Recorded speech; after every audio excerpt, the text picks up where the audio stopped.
भाजी बनवते टाकलेलं आहे। आता ही थोडी राई टाकायची आहे, त्यामध्ये थोडे जिरे, थोडं लसूण, त्यामध्ये कांदा टाकत आहे।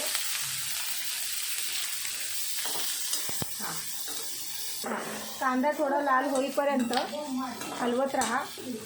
आता याच्यामध्ये थोडी मिरची कापलेली टाकून द्या आणि ह्यालाही परतू।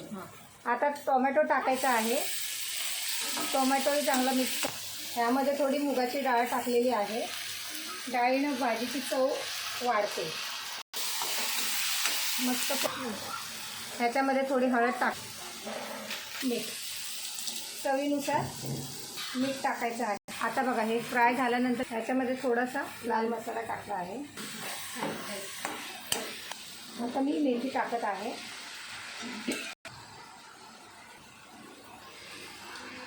त्याला मस्तपैकी परतून घ्यायचं आणि आता ही प्लेट आता ही वाफेवर थोडी शिजू द्या।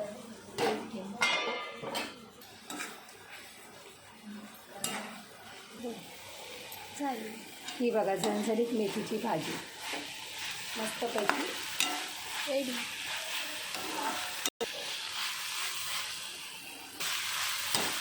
लाईक करा, शेअर करा, सबस्क्राईब करा माझ्या चॅनलला, माझ्या रेसिपीला।